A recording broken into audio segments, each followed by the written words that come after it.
My brother got my fiancée pregnant just before our wedding, and now my family expects me to forgive them. I told them to take a hike and moved away.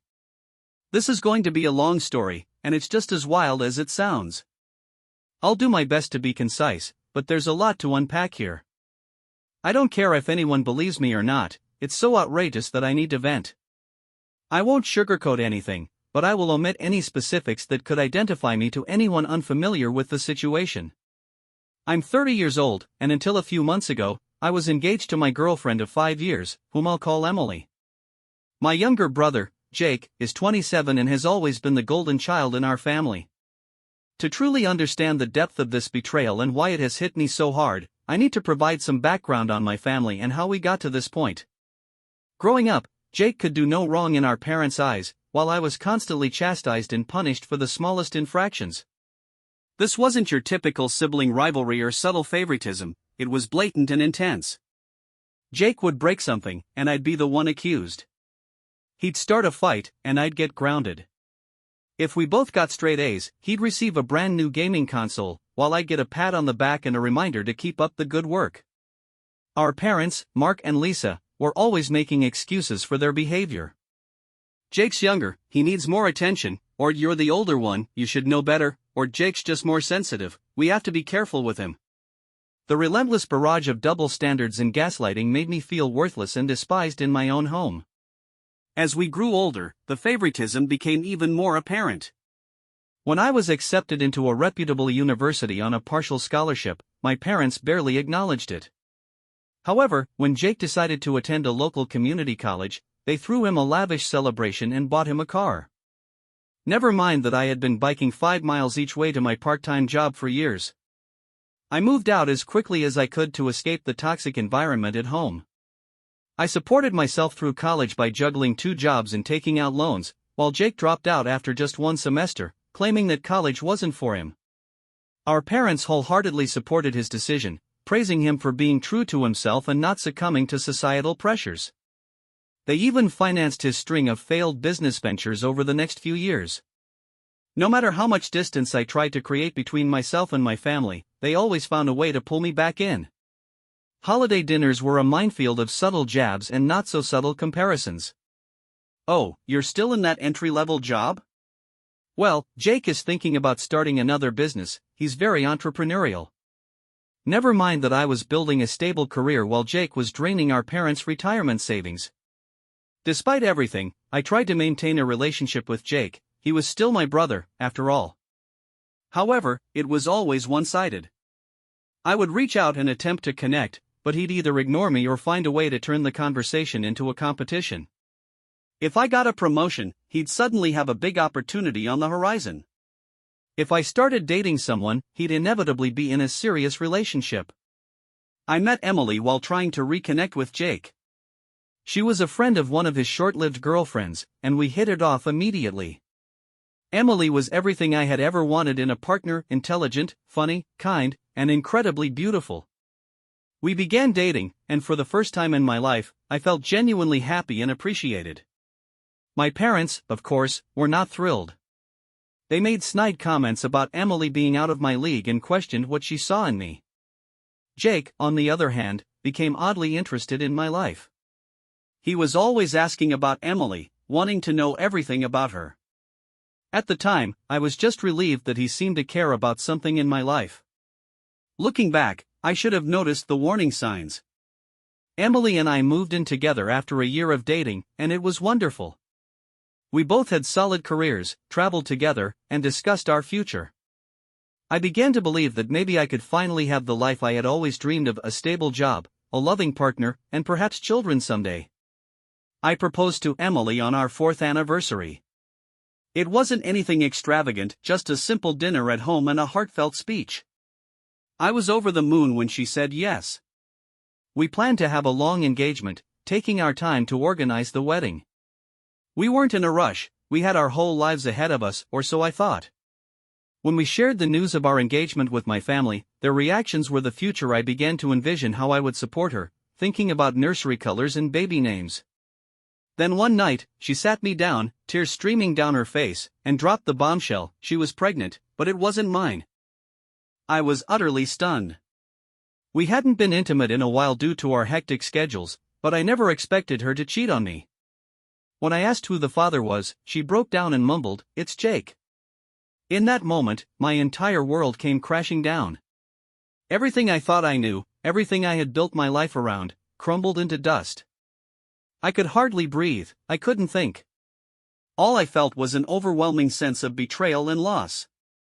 Emily tried to explain, her words tumbling out in a rush between sobs.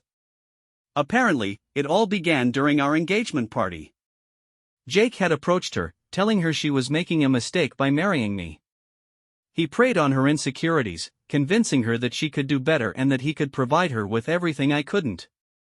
This wasn't a one-time incident, they had been having an affair for months. I kicked Emily out that night. I couldn't bear to look at her or be in the same room with the woman who had deceived me so completely. She begged for my forgiveness, insisting it was a mistake and that she loved me, but all I could think about was how many times she had lied to my face while wearing the ring I had given her. After Emily left, I reached out to Jake. I can't recall exactly what I said, it was all a whirlwind of rage and pain. He initially tried to downplay it, claiming it was just a drunken mistake that meant nothing. But when I pressed him, he became defensive, saying, "Well, maybe if you had been a better fiancé, she wouldn't have come to me." I saw red. I jumped into my car and drove to his apartment, determined to confront him and make him regret what he had said. I wasn't sure what I was planning to do, but when I arrived, our parents were already there. Jake had apparently called them first, spinning a tale about Emily seducing him and how sorry he was. And you know what? They believed him. They always do.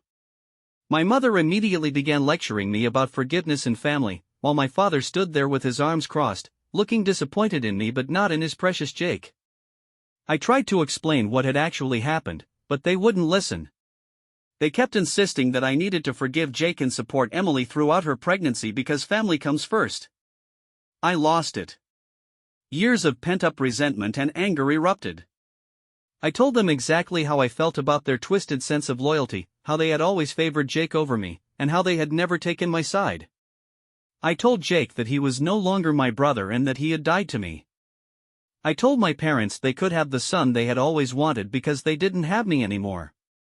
I stormed off, ignoring their cries and pleas. I drove for hours with no destination in mind, just a desperate need to escape everything and everyone. When I finally got home, I found dozens of missed calls and messages. Emily was begging for another chance, while Jake alternated between apologies and accusations. Most of the messages came from my parents, demanding that I grow up and make amends. I ignored them all, rarely eating or sleeping. I called out of work, using up all my vacation days. I couldn't face anyone, let alone explain what had happened. I just sat in my apartment, replaying every detail of my relationship with Emily and every interaction with Jake, trying to figure out where I had gone wrong. It's been 3 months now. I've moved to a new apartment, changed my phone number, and started therapy to deal with everything. But my family won't give up. Despite my efforts to cut off communication, they keep intruding into my life. They've started showing up at my workplace, trying to ambush me and push for reconciliation. My mother confronts me in the parking lot, crying about how I'm tearing the family apart. My father leaves harsh voicemails, telling me to man up and forgive Jake. Jake himself has tried to approach me several times, but I've managed to avoid him so far. They've even sent relatives I haven't spoken to in years to guilt-trip me into forgiving Jake. Aunts, uncles, and cousins are suddenly calling, telling me how important family is and how I should let bygones be bygones. It's as if they're living in a different reality where Jake and Emily made a small mistake rather than a life-altering betrayal. Yesterday, I received a message from Emily. She's keeping the baby and plans to co-parent with Jake. And guess what? My parents are thrilled to become grandparents, completely forgetting the harsh remarks they used. My family over this. Any advice on how to proceed would be greatly appreciated, as I now feel like I'm drowning in a sea of betrayal and gaslighting. I apologize for the lengthy post. If you made it this far, I appreciate it. Writing all of this down has been cathartic in a way. I'm not sure what I hope to gain from sharing this validation, guidance, or simply the chance to scream into the void and have someone, anyone, hear me.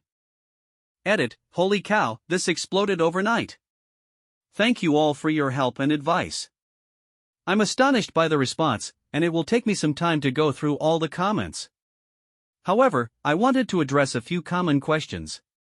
I'll keep you updated if anything significant happens, but for now, my focus is on healing and moving forward.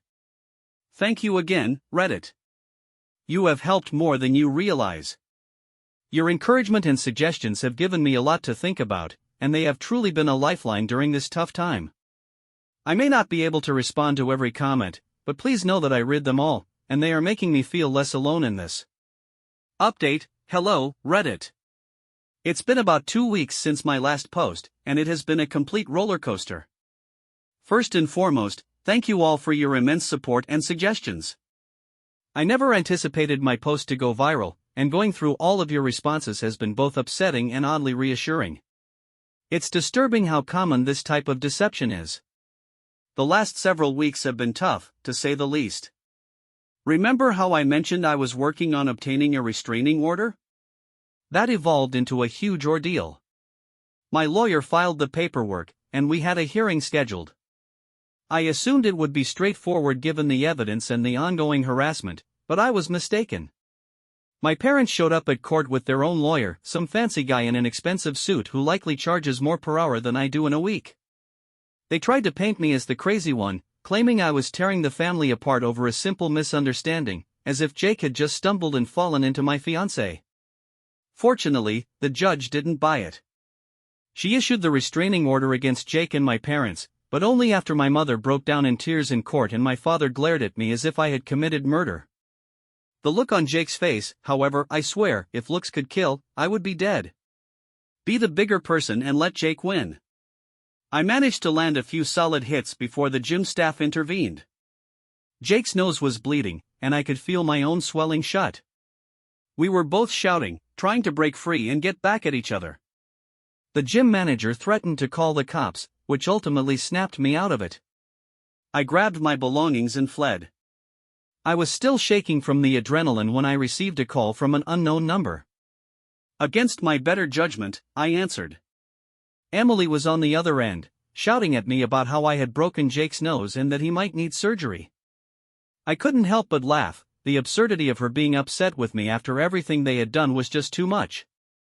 I apologized if I had upset her little boyfriend, whom she had been sleeping with behind my back for months. She began sobbing, complaining about how anxious she was, how the baby could sense her pain, and how selfish I was being. I hung up and blocked her number. The aftermath of the brawl was severe. News of the incident spread like wildfire throughout our social circle. My phone was flooded with texts from friends and family members, some supporting me, others calling me out for assaulting my poor defenseless brother. Emily's parents reached out again, expressing their support for me and their disappointment in their daughter. It was a small consolation, but at this point, I would take what I could get. The restraining order didn't seem adequate anymore. Jake had shown his willingness to violate it, and I was concerned about what he might do next. The legal fallout has been a nightmare. My lawyer called me the day after the gym incident to inform me that Jake had filed assault charges against me. I recounted what had happened, how Jake had violated the restraining order and provoked me. My lawyer groaned, saying we'd fight it, but it might be a tough battle considering I threw the first punch. We are in the process of bringing our own charges against Jake for breaking the restraining order. My lawyer is convinced this will strengthen our case, but nothing is guaranteed. I've had to provide police statements, show them the injuries on my face and knuckles, and justify defending myself against my own brother, which is humiliating. Jake and I have been banned from the gym for life. I can't blame them, but it's unfortunate because the gym was one of the few places where I felt I could release my frustration in a healthy way. My cousin, Amy, whom I've always been close to, called me the other day. She's taken a lot of heat from her family for supporting me, but she's standing firm. She told me about what's been happening behind the scenes. Apparently, my parents have been telling everyone that I'm having a mental breakdown. They claim that Emily and Jake's relationship began after Emily and I split up and that I'm simply envious and unable to let go. According to Amy, most of the family is skeptical, but some are buying into it. It's infuriating to know they're spreading false information about me while I'm trying to heal. Things at work have been challenging, to say the least. After the incident with my mother in the lobby and the fight with Jake, which went viral on local social media, I can sense my coworkers are on edge around me. My manager called me into his office earlier this week. He started by saying he valued me as an employee and understood I was going through a tough time, but then he dropped the bombshell. He believed it would be best if I took a leave of absence until things calmed down. He suggested we call it a personal sabbatical, paid, of course. I wanted to fight back and tell him that work was the only thing keeping me sane right now, but I knew the decision had already been made. So, I agreed, thanked him for his understanding, and began packing up my office. As I was leaving, I overheard two co-workers discussing how my brother got my fiancée pregnant. I slammed my office door louder than necessary as I exited, taking a bit of satisfaction in watching them jump. I'd be lying if I said none of this was affecting me. I've started taking long drives at night to escape my apartment. Sometimes, I find myself parked outside my old place, the one I shared with Emily, wondering how my life got so messed up. In the midst of all this chaos, I received support from an unexpected source, Emily's younger sister, Emma. She reached out to me on social media, apologizing for her sister's actions and offering her support. At first, I was skeptical. What if this was a trick? But after talking with her, I realized she was just as disgusted by Emily's behavior as I was. She's been keeping me updated on what's happening in Emily and Jake's lives. They seem to have moved in together. Living is not ideal. I've never been a fan of constant rain, but at this point, I'd move to the moon to escape all this turmoil. I haven't made any final decisions yet, but the idea of a fresh start is becoming increasingly appealing. New city, new apartment, new life, where no one recognizes me as the guy whose brother cheated on his fiancée. My parents have been unusually silent since the restraining order was granted, and I'm just waiting for the other shoe to drop, for them to find a new way to force their way back into my life. Emily has been spreading the word about her pregnancy far and wide. Emma tells me she's been posting constant updates on social media, ultrasound photos, belly shots, and so on, with messages about how blessed she and Jake are and how thrilled they are to start their family. Each new piece of information feels like a fresh wound, triggering the pain just as I thought I was beginning to recover. So that's where things stand right now. 2 weeks ago, I thought my life couldn't possibly get any worse, yet it has. I'm still angry and wounded, but I'm also weary. I'm tired of justifying myself. So, Reddit, I suppose this is less of an update and more of a cry into the void. I'm not sure what I'm asking for right now: advice, pity, or a time machine that allows me to never introduce Emily to my brother. Whatever happens next, I'll try to keep you all informed.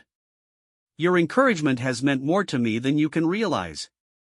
It's nice to be reminded that there are still good people in the world, even when it feels like everything is full of betrayal and deceit. Final update. Hello, Reddit. It's been a week since my last update, and I'm here with what I expect to be my final post on this whole disaster. First and foremost, I'd like to thank everyone for their help and guidance throughout this journey. Your words have been a lifeline during the worst times of my life. So, where to start? A lot has happened in just 7 days, and I'm still trying to digest everything.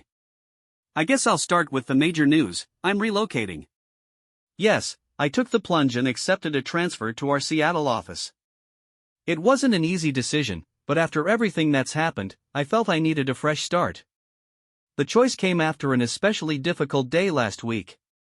I had just returned from another meeting with my lawyer regarding Jake's assault allegations when I found a note in my mailbox. It was from Emily. I almost tossed it out without reading it, but curiosity got the better of me. Inside was an ultrasound image and a handwritten letter stating how pleased she and Jake were about their baby. She went on to say that she hoped I could find it in my heart to be happy for them and that the baby would be thrilled to have its uncle in its life. I saw red. Before I realized it, I had grabbed my phone, unblocked Emily, and dialed her number.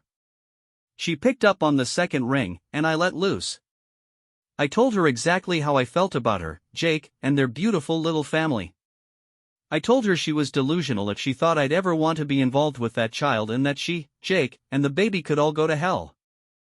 It wasn't my finest moment, but I felt like I finally shouted everything I had been holding back. That's when I realized I couldn't stay in this city anymore. That same night, I called my supervisor and told him I wanted to transfer to Seattle. He was relieved. Honestly, I think he was worried about how all this drama would affect the company. He promised to expedite the paperwork, and by the next morning, it was official. I had 2 weeks to pack up my belongings and relocate across the country. My family and social circle were quick to learn about my move. My parents, unsurprisingly, were outraged. They showed up at my place unexpectedly, again breaking the restraining order, trying to talk me out of it. My mother was crying, accusing me of abandoning the family, while my father was furious, yelling at me for being selfish and immature. I didn't engage. I simply called the police and had them removed for breaking the restraining order. As they were escorted out, my mother yelled that I would regret this, that family was everything, and that I was wasting it. I immediately closed the door and returned to packing. Jake reacted differently. He didn't try to contact me directly, likely due to the ongoing legal issues, but he did post a lengthy message on social media about how some people can't handle seeing others happy and how he and Emily were rising above the hate to focus on their new family. It was clearly aimed at me, and I'll admit it stung to see how many people liked and commented in his favor.